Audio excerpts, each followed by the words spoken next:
tune to this. E standard. Look, I'll call this pentatonic scale in E minor. E minor pentatonic scale, position 3. I don't know if that's true or not. We are basically just continuing on from last week. So, last week we did this one.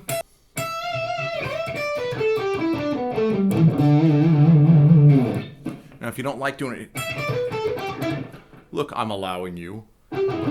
Use your pinky if you need to.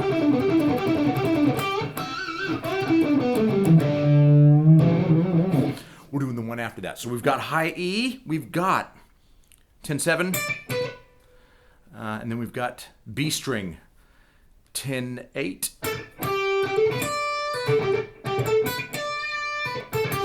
And then we have G string and D string, we've got 9-7. Which would more or less be emulating it at the 12th and 14th.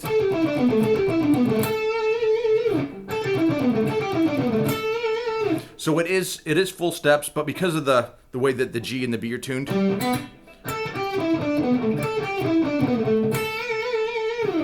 up here, much easier to do, obviously.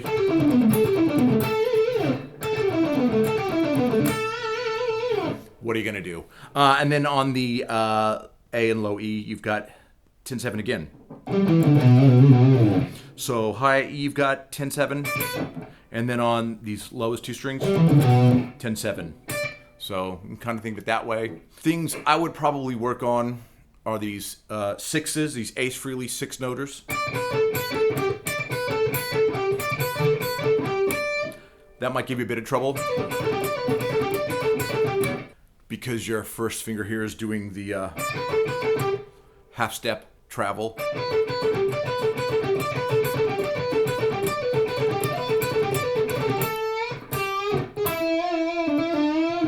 Also, when you do these, I would always be mindful of where the E notes are in whatever specific pentatonic box you're in, so that you always know where home base is. You know what I mean? Because you're playing in E minor pentatonic, so if you're doing like bluesy stuff, or you gotta know where home base is.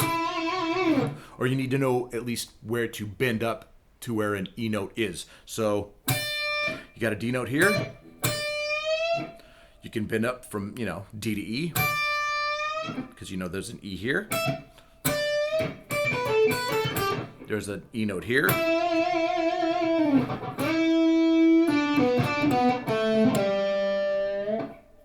Got an E note here. E. E.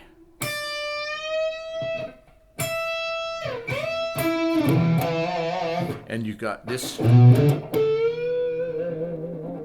D note here. Hit E.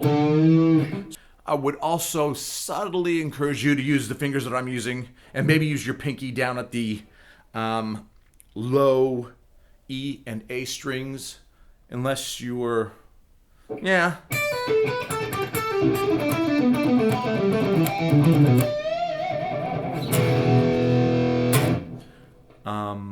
Yeah, because if you're playing standing up, you're gonna have a strap on. You're gonna have a strap on. You're gonna have a strap upon your body, and the guitar may lower a little bit unless you are a mountain hiker and decide to plant your boot upon the fold back, and then you may gain leverage that way, and then but I would, if I were playing this on stage, I'd use my pinky for the lowest two strings, but that's just me. Do whatever you want. Basically, at the end of the day, I'm giving you the notes. You do whatever you want. But yeah, that is the third box in my brain. You may call it another number. Doesn't matter. As long as you're staying in key, no one gives a shit. Basically.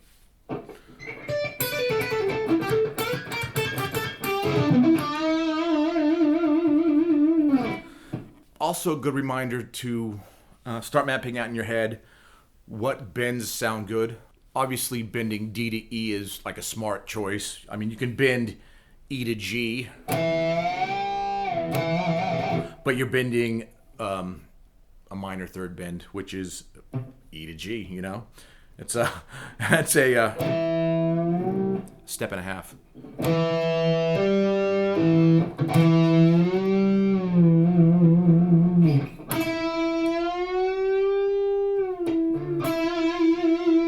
As long as you can do it, you're sweet. It's if you can't do it that it sounds like actual shit. So just be careful, is all I'm saying.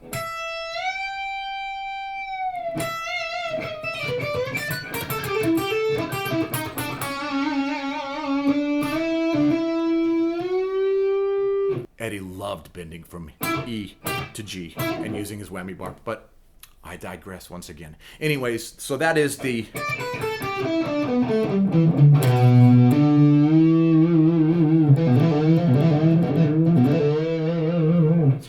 That is the third, in my brain, pentatonic scale. So get cracking onto that, and we'll see you next week once again. So I'll talk to you soon, and I love you. I do. I've got lots of love to spread around because I'm that kind of guy. Even though sometimes I come off negative, I am not. I'll talk to you soon, and we'll see you in the next video. All right, bye.